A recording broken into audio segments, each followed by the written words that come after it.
We continue now at the top of Daf Memches Amud Aleph in Meseches Kiddushin. This is Kiddushin Daf 48a. On the previous summit, the Gemara had a machlokes tanoim. Let's say a man says to a woman, "Be mikudeshes to me, and I'm going to give you this shtar chov." And the idea is that was a shtar chov that the man had. He was able to collect from someone else, and now he's giving the woman the ability to collect from that person. And so the question is that a good kiddushin or not? Rabbi Meir says it is a good kiddushin, and the Chachamim say it's not a good kiddushin. And the Gemara is in the middle of suggesting several explanations of what the machlokes tanoim is. And the Gemara in this explanation is going to suggest that the machlokes tanoim is within the following statement of Shmuel. Shmuel says, "Hamocher shtar chov lechaveru." Let's say a person sells a shtar chov to his friend, meaning to say, again, this person had the ability to collect the debt. He had a shtar. Now he's selling the shtar to someone else. Now that person can collect the debt. That's very similar to this case when the shtar chov is being given over to the woman that she can now collect, and it's being given over for the purpose of Kiddushin. So when a person sells a shtar chov to his friend, v'chazru machlo, but then he goes ahead and he forgives the debt, meaning the original creditor forgives the debt. So Shmuel says, machal, that's considered forgiven. V'afilu yoresh mochel, and even somebody who inherits, even the inheritor is able to be mochel, meaning not only the original creditor, but even the yoresh, even the inheritor of the original creditor, he can also be mochel. And essentially what that means is that even though that shtar chov has been sold to someone else to collect, now that other person will not be able to collect because the original creditor is still able to be mochel. And that's the machlokas over here between Rabbi Meir and the Chachamim. Demar Islay de Shmuel, one master, one of the Tanoim holds like Shmuel that it's possible to be mochel.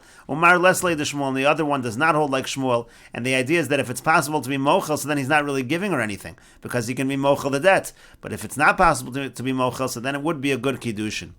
And Rashi explains, "Va'afilu yoresh shel malve." Even the inheritor of the lender, mochel, he can be mochel. Shahalova lo nischayev lo lokech klum, because the lova is not really chayev to the person who purchased the shtar at all. Ela machmas hamocher. It's only because of the seller, because of that debt that's owed to the seller. Barei mochel etzlan, he was already mochel. The seller was mochel, and therefore, according to Shmuel, it's a good mechila. And Rashi now explains, Rabbi Meir Lesley de Shmuel. Rabbi Meir does not hold like Shmuel. He holds that mechila is not possible. Hilkach samcha daita. Therefore, she relies. She really knows she's going to be able to collect this debt. There's no concern that the husband's going to go ahead and be mochel, and that's why Rabbi Meir says it's a good kiddushin. But the Rabbanan, they hold like Shmuel. Hilkach lo samcha daita. Therefore, she's not able to rely on this shtar chov. She doesn't know that she'll be able to collect anything. To savra azal mochele, because she thinks he's going to go ahead and be mochel anyway. And the Gemara continues, if you want, I could say another answer, and this answer really is within the understanding or within the issue of Shmuel. The Kuli Alma Islu de Shmuel. It could be that all Tanoim hold of Shmuel, meaning it is possible for the person who sells the shtar chov to be able to be mochel. So if it's possible to be mochel, how could it be a good kiddushin? V'hacha bi'isha kamiflagi. But here they're arguing in terms of the woman. Mar savar isha samcha daita. One says that the woman still relies on this. She still is fairly certain that she'll be able to collect this debt, and that's why Rabbi Meir. That's why Rabbi Meir says it's a kiddushin, because Meimer Amr, because she says to herself, Lo shavik leila didi u'mochel le'achrini. He's not going to forsake me and be mochel this debt of this other individual. In other words, she relies on the fact, she's certain of the fact that she will be able to collect. Umar Savar, but the other one holds Ishanami lo samcha daita, that the woman does not rely on this, and that's why it's not going to be a good kiddushin. And Rashi explains, V'hacha bi'isha kamiflagi. Here they're arguing by the woman. Kiloma, Rashi says, what that means to say is, Im hoya makneo karka b'dmei shtar zeh. Let's say this wasn't a case of kiddushin. Let's say a person was trying to give over a shtar chov, and he was trying to use that to purchase land. So vadai lo kana malves karka. So there, in that situation, certainly the milva is not going to be able to acquire the karka. A person's not going to be able to give a shtar chov to someone else in order to be able to acquire the karka. To lo samcha daita de bal karka, because the person who owns the land, he's not relying on the fact. He doesn't know that he's going to be able to collect anything. It might be forgiven. Avol bi'isha, but when it comes to a wife in a situation of marriage, Savar Rabbi Meir, so there Rabbi Meir says it's different already. The samcha daita, she's able to rely on the husband. The kevan de itzei ana lo shavik lididi u'machal achrini. Since I'm his wife, she says, since the itzei ana, since I'm his wife, he's not going to abandon me and be mochel this loan, and therefore she does rely on the shtar chov, and it is considered to be a good kiddushin according to Rabbi Meir. And the Gemara continues, b'milva al peh b'mai pligi, by a case of milva al peh. So in that case, what is Rabbi Meir and the Chachamim, what are they arguing about? That was on the previous summit. Not only did they argue when the man gives the woman a shtar chov as a kiddushin, but also let's say there was a milva al peh, somebody owed the man money, but there was no shtar, and the man says to the woman, you can collect this debt, and with that it's going to be a kiddushin. And again over there as well, Rabbi Meir said it's a good kiddushin, and the Chachamim said it's not a good kiddushin. So again, the Gemara is asking b'mai pligi. So what is the nature of the machlokas between Rabbi Meir and the Chachamim? And the Gemara answers, b'd Rav Huna amar Rav. They're arguing in the statement of Rav Huna amar Rav. The Amar Rav Huna amar Rav, because Rav Huna said that Rav said, Mana li biyadcha teneyu leploni v'mayim shloshton. Let's say a person says, a mana of mine is in your hand, meaning you owe me a mana, and I want you to give it to so-and-so. Instead of owing that money to me, I want you to give it to somebody else. And it's b'mayim shloshton. All three parties are there. Everybody is there and present when the individual says that. So that's considered to be a good acquisition. That's a way of essentially transferring over. If there's a debt that's owed to you, you could transfer it over, that the person should pay someone else.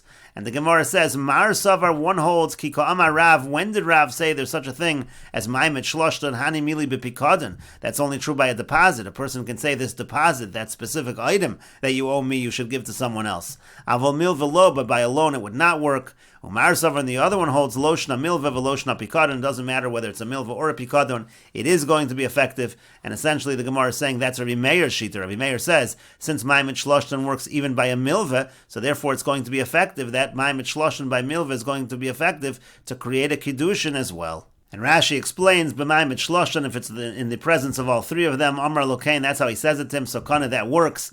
V'yein tam b'davar, Rashi says there's no real reason why this works. Ta'achadu mitlos mili d'shavinu rabban hilchas below. This is one of the three things. It's a halacha without a reason. The Meseches Gittin, that's found in Meseches Gittin. But pikadon, again, we say by a pikadon, the isei be'ein, that's right in front of us. V'sam chadai to the makabel, the person receiving, he can rely that he's going to get it. So again, that's one opinion, it only works by pikadon. The other opinion is it works even by a milva. And the Gemara continues, Nema ketanoi, again, let's suggest that it's a machlokes tanoi, meaning the statement of Rav that we had before, that if a person is mekadesh with a milva, with a loan, it's not a good kiddushin. Let us suggest that that's a machlokes tanoim, because it says in the Braisa, skachili b'shtar, let's say a man says to a woman, be mekudeshes to me with a shtar. Rabbi Meir Omer eina mekudeshes. Rabbi Meir says that's not a good kiddushin. Rabbi Lozer Omer mekudeshes. Rabbi Lozer says it is a good kiddushin. The Chachamim Omer, and the Chachamim say shamin es hanayar. We evaluate how much is this piece of paper worth. Im yesh bo shav pruta. If the piece of paper is worth a pruta, mekudeshes, it's a good kiddushin. V'im lav, and if not, eina mekudeshes, it is not a good kiddushin. Rashi explains, Nema ketanoi b'mekadesh b'milva. Again, we should say it's a machlokas tanoim by a case of someone who's mekadesh with a loan. Hiskacheli b'shtar goras, the proper girsa is b'mekudeshes to me with a shtar. V'lo goras hacha b'shtar chov. It's not a shtar chov, it's just shtar. We'll see later on. Eina mekudeshes, again you have the opinion of Rabbi Meir that it's not a good kiddushin. Va'afilu haniyar shava pruta. Rashi says this is true even if the paper is worth a pruta. The lav daitalis kadesh beprutas haniyar. She's not thinking that the kiddushin is working with the value of the paper. Ela b'may dechsiva be. She's thinking of that which is written in the paper. Rabbi Lozer Omer mekudeshes, and Rabbi Lozer says it is a good kiddushin. Va'afilu ein b'niyar shava pruta. Even if the paper is not worth a pruta, according to Rabbi Lozer, it's a good kiddushin. Kedemefarish time l'kamon. We'll explain that as we go on. Imisham de mekadesh b'milva mekudeshes. Either Rabbi Lozer holds that if someone is mekadesh with a loan, it's a good kiddushin. Or it's because of the reason we're going to give later on. Shamin es haniyar, and finally the last opinion was the Chachamim. We evaluate the paper. The daita nami haniyar, according to the Chachamim, she's thinking of the paper as well, and so therefore, if the paper is worth a pruta, so then it's going to be a good kiddushin. And the Gemara now continues, Hai shtar hechidami. So in this brisa, what is the nature of this shtar? Ileima shtar chov di acherim. If you're going to say it's a shtar chov that the man has against other people, he's collecting from other people, and now he's allowing her to collect, so that would be problematic. Kasha de Rabbi Meir ad Rabbi Meir. That would be a contradiction within Rabbi Meir. Rabbi Meir just said above that that is a good kiddushin, and here he would be saying that that's not a good kiddushin. And Rashi explains, Kasha de Rabbi Meir ad Rabbi Meir, to Atanya Leil, because we learned earlier in the Brisa, Skachi li b'shtar chov, Rabbi Meir Omer mekudeshes. If he says be mekudeshes to me with a shtar chov, Rabbi Meir says that is a good kiddushin, so it cannot be that that's the case. Ela b'shtar chov dida. So rather, what must we say? We must say we're talking about her shtar chov uva mekadesh b'milva kamiflagi, meaning what he's essentially saying to her is she owes him money and he's forgiving that debt, and through the forgiveness of the debt he wants it to be a kiddushin, and this is exactly the machlokas. The machlokas is when a person is mekadesh b'milva, is it going to be a good kiddushin? And Rashi explains that Allah b'shtar chov dida sheyesh lo milva le. In other words, he has a loan against her and he's forgiving the loan. That's exactly the machlokas over here. And the Gemara says, Amar Rav Nachman bar Yitzchak, Rav Nachman bar Yitzchak says, Hacha b'may askinon. Here, what are we talking about? When we're talking about a case of hiskat shili b'shtar, and we have a machlokas tanoim, whether it's a good kiddushin or not, kegon shekidsha b'shtar she'ein olav edim. The case actually is that he's being mekadesh with a shtar, and the shtar has no witnesses on it. One of the ways of being mekadesh a woman is with a document. Rashi says, b'shtar she'ein lo edim olav. We're talking about a shtar that there's no edim on. Shtar erisin kamar. In other words, we're talking about the normal document that you would use to create an erisin. A person can be mekadesh with money, a person can be mekadesh with bia, but a person can also be mekadesh with a shtar. Shekasav la'al niyor hareat mekudeshes li. He wrote on a piece of paper, hareat mekudeshes li, you are mekudeshes to me. V'lo hechsem olav edim, and he didn't sign witnesses on the paper. Ela masru lo b'fnei edim. Rather, what he did was he gave her the document in front of edim, and we're going to quote a machlokas tanoim about this in terms of edei chasima karti or edei mesira karti. Pluksud Rabbi Meir of Rebbe Lazar b'Meseches Gittin Gabe Get. This machlokas Rabbi Meir and Rebbe Lazar in terms of edei chasima karti, edei mesira karti, which we'll see in a moment. That's found in Meseches Gittin. The comment of Rebbe Lazar afapi she'ein olav edim. Rabbi Lazar's shita is in general by the document over there, by the get, even if there's no witnesses on the document.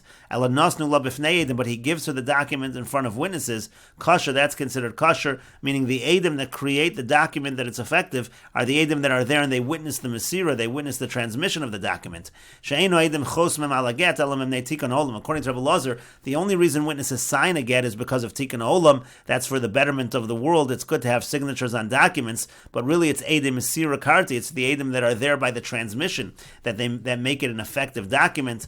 And so again, that's what Rav Nachman bar Yitzchak is saying. The case over here is kitcha b'shtar she'ein olav edim. He's using a shtar as the kiddushin. As shtar kiddushin, there's no witnesses. Rabbi Meir l'taimin. Rabbi Meir follows his reasoning. Rabbi Meir is the one here who says that's not a good kiddushin. Do'amar edei chasima karti. He says edei chasima karti. He says that it's the fact that you have witnesses signed on a document that makes it a good document. Here you don't have that. That's why it's no good. For Rebbe Lazar l'taimin, Rebbe Lazar follows his reasoning. Do'amar edei mesira karti. He says edei mesira karti. You have edei mesira over here. It's a perfectly good kiddushin. For Rabbanan Mesafkalu, and the Rabbanan, they have a doubt. Ikar Rabbi Meir, Ikar Rebbe Lazar, they're not sure whether like Rabbi Meir, Eidei Chasima Karti, or maybe it's like Rabbi Lazar, that Eidei Mesira Karti. Hilkach, therefore they say, Shavanas Hanayar, we evaluate the paper, and Mieshbo Shava Pruta Mekudeshes, if it's worth a Pruta, then it's a good Kiddushin. V'imla Avena Mekudeshes, and if it's not worth a Pruta, so it's not a good Kiddushin. And the Gemara continues, by saying, if you want, I could say another approach to understanding the Brisa. Kagon shekasvu shalo lishma. The case over here is, he gave her a document, but it was written not lishma, uvid Reish Lakish kamiflagi. And they're arguing about that which Reish Lakish taught. The boy Reish Lakish, because Reish Lakish asked the following question. They're arguing within this question. Reish Lakish asked, shtar erisin shekasvu shalo lishma. Let's say you have a shtar erisin and it's written shalo lishma, meaning it's not written for the sake of this particular individual. Mahu, what's the halach? Is that going to be a good shtar erisin? Havaya liyitzia makshinan. Do we compare havaya, which is kiddushin? Do we compare kiddushin to yitzia, which is gerishin? Ma yitzia ba'inan lishma. Just like we know by gerishin, a get certainly needs to be written lishma. It needs to be written for this particular woman, for this particular divorce. Af havaya nami ba'inan lishma. So too by kiddushin, it needs to be lishma. And in this case, if it's not written lishma, it's no good. Odilmor, maybe havayos lahadadi makshinan. Maybe we compare different kinds of kiddushin to one another. Mahavaya de kesef lo ba'inan lishma. Af havaya de shtar lo ba'inan lishma. Just like by kesef, if you use money, it doesn't need to be lishma. So too the shtar does not need to be lishma. And the Gemara continues, Basar debaya hadar pashta. After Reish Lakish asked this question, he actually answered the question. He said, V'yotza v'haisa, the pasuk does say, V'yotza v'haisa, she leaves and then she marries another man. Makish havaya litzia, so we compare kiddushin to gerishin. And so therefore, again, you do need lishma according to Reish Lakish. And in this case, there was no lishma. And so Mar Islay the Reish Lakish, one Tana holds like Reish Lakish, therefore it's not a good kiddushin. Umar Leslay the Reish Lakish, and the other Tana does not hold like Reish Lakish, and therefore the fact that it's not lishma is not going to be a problem. It will be a good kiddushin. And the Gemara continues, if you want, I could say another explanation in terms of how to explain this brisa. To Kuli Alma Islu de Reish Lakish, everybody agrees to what Reish Lakish says, that it needs to be Lishma. But here the case is, it was written Lishma, it was written for the sake of this particular woman, but it was not written with her knowledge. And it's within the machlokas between Rav and Ravina and Rav Papa and Rav Sharvia. The Itmar, because we have the following machlokas amoroim, kasvu Lishma v'shalom idaita. What if you have a star erison that's written Lishma, but it's not written with her knowledge? Rav of Ravina Amri, Rav and Ravina, they say Mikudeshes, that's a good Kiddushin. Rav Papa, Rav Sharvia Amri, and Rav Papa and Rav Sharvia, they say Eina Mikudeshes, it's not a good Kiddushin. And Rashi explains, Shalom Idait, it's written without her knowledge. Lo Yoda Keshenichtav, she didn't know when it was written. Rav of Ravina Amri Mikudeshes, Rav and Ravina say that's still a good Kiddushin. Taimayim Mefarish Beparakama, their reason is explained in the first parak. Mayetzia Lo Beinam Ksiva Midaita, that we compare, just like by Gerushin, it doesn't need to be written with her knowledge. Sharei Balkarcha Migrasha, because she's divorced against her will. Af Havaya V'chulu, so too, according to Rav and Ravina, the same is true by Kiddushin, you don't need her knowledge. Eina Mikudeshes, it's not a good Kiddushin. Why? The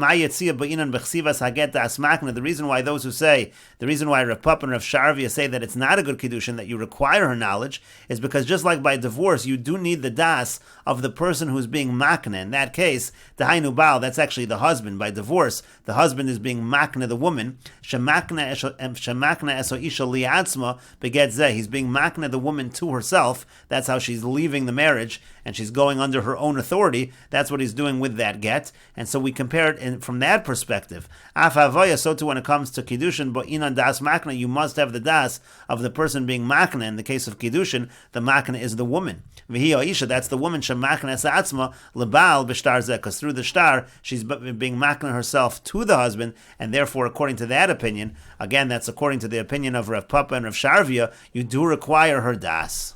And the Gemara continues, Nema Kahani Tanoi, let us suggest that what Rav said is a machlokas Tanoim in the following brisa. And Rashi says, Kahani Tanoi, Mekadesh B'milva, again going back to the case of a man who's Mekadesh a woman with a loan, Tishmaite de Rav, that was the teaching of Rav. Rav said it's not a good Kiddushin. Again, let us suggest that it's a machlokas Tanoim in the following brisa.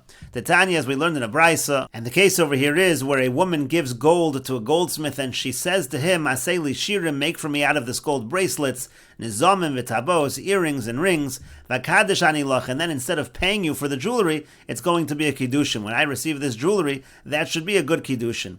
And so the first opinion of the Brisa is, Kevan sha'asan mikudeshes, once he makes the jewelry, that creates a good Kiddushin. Divrei Rabbi Meir, these are the words of Rabbi Meir, that's the opinion of Rabbi Meir. The Chachamim Omer, and the Chachamim say, Eina mikudeshes, it's not a good Kiddushin, ad sheyagia mammon liyada, until money actually reaches her hand. And the Gemara says, Hi mammon hechi dami, when the Chachamim say that money has to reach her hand, what money are they talking about? Ilema oso mammon, if you say that they're talking about that money, meaning the actual jewelry, the Chachamim are simply saying it's not a Kiddushin until she receives the jewelry. Mechlal de Tanakama savar afilo oso mammon nami lo, would that imply that according to the Tanakama, according to Rabbi Meir, she doesn't even need to receive the jewelry, she doesn't need to receive anything? Ela b'maybo mikdusha, but if that's the case, so what's creating the Kiddushin? If she's not even getting the jewelry, how could it possibly be a Kiddushin? That cannot be what Rabbi Meir is saying. Rather, what the Chachamim mean to say is, it's not a good Kiddushin when she gets the jewelry, she needs to get some other kind of mammon. For some reason, this jewelry is not considered a good Kiddushin. And we can see from here, they're actually arguing about a person who's Mekadesh a woman with a loan. That's actually the case over here, because when she receives the jewelry, she owes money to the worker, she owes money to the goldsmith, and then he's forgiving the loan, and that's why it might be a Kiddushin, and that's a machlokas Tanoim. The Rabbi Meir says it's a Kiddushin, and the Chachamim say it's not a Kiddushin. And the Gemara explains, V'savri, now we hold, in giving this explanation, we hold, to Kuli Alma Yeshna L'Schiras Mitchila V'Yatsof, that everybody, both Rabbi Meir and the Chachamim hold, that when you have a goldsmith, when you have a worker who's improving something for someone else, so he's working for wages, and those wages are owed to him from the beginning of the work to the end of the work. Meaning, as he is working, he's continuously owed money. V'hava milvin. So therefore, all that money that he's owed is converted into a loan. As he begins to work, he's owed money. He's still not paid. It's a loan. He continues to work. He's owed more money, and that's all one large loan. And so that's what the Gemara says. My lab, v'hakamiflagi. Isn't it that they're arguing about exactly this issue, Rav's issue? Demar savar hamekadesh b'milva mekudeshes. That according to Rabbi Meir, if someone is mekadesh with a loan, it is a good kiddushin, and therefore again, when she receives the jewelry, he's forgiving the loan. That's why it's a good kiddushin. Umar savar, and the other one holds hamekadesh b'milva ena mekudeshes. If one is mekadesh with a loan, it is not a good kiddushin. That's the shita of the Chachamim. Aren't they arguing about Rav's halacha? Again, Rav said hamekadesh b'milva is not a good kiddushin. And the Gemara says, "Lo, no, dekuli alma mekadesh b'milva ena mekudeshes." It could be everybody agrees if someone is mekadesh with a loan, it is not a good kiddushin. V'hacha b'yeshna l'schiras mitchila v'yatsof kamiflagi. And here they're arguing about the very issue of when a person is working for wages. Are those wages owed from the beginning to the end or not? Mar savar, one holds. And Rashi explains, Kahani Tanoi, again, we said before, Mekadesh b'milva d'shmaite de Rav. This is the Machlokas Tanaim, what Rav said about Mekadesh b'milva, Shirin, et Sadim mitargamin, and Shirin, again, the Shirin, that refers to the bracelet, V'yakadesh anilach, and then through the improvement of the jewelry will be Kiddushin, B'schar pulosech sha'azav mishalahu, again, the gold was really her gold, so it's because of the payment of the wage, I'm not paying your wages, instead it will be a Kiddushin. Oso maman she'achzirim lo la'achar shegamram. Oso maman means the actual jewelry is returned to her. If you're going to say that's what we're talking about, that wouldn't make any sense, because if the Chacham are saying you need the actual jewelry returned, would Rabbi Meir say it's a Kiddushin without the jewelry? Mechlal the Tanakama afilu oso maman nami lo bitmiya. Is the Tanakama saying even if she doesn't get the money, it's a Kiddushin? Kilomar mechlal the kevan sha'ason the kamer Rabbi Meir afabi shalobo liyada kametama b'maybo mikdasha. The Gemara is saying if she didn't even get the jewelry, and Rabbi Meir is saying that's what Rabbi Meir means, it's a Kiddushin. How could that be a Kiddushin? She hasn't received anything. What's the Kiddushin? What is causing the Kiddushin? Ella b'mekadesh b'milva kamiflagi. So that's why the Gemara said maybe the machlokas Rabbi Meir and the Chachamim is when a person is mekadesh with a loan. V'hachamay milva ika. Now what's the loan? The kasavri kulu yeshna l'schirus mitchila v'yatzov. Because right now we think that everybody agrees that when it comes to wages, the wages are owed from the beginning of the work to the end of the work. Kol pruta upruta kashenigmara nischayba. Every pruta of work that he does, really the person is immediately chayav to pay the worker. The person who hired out the worker, he has to pay that worker for every pruta of work that he does. Therefore, when he now returns to her, he gives her the finished jewelry that will end up retroactively being a loan. And isn't that the machlokas over here about mekadesh b'milva? And we will continue with this discussion in the next video on Daf Memches Amud Beis.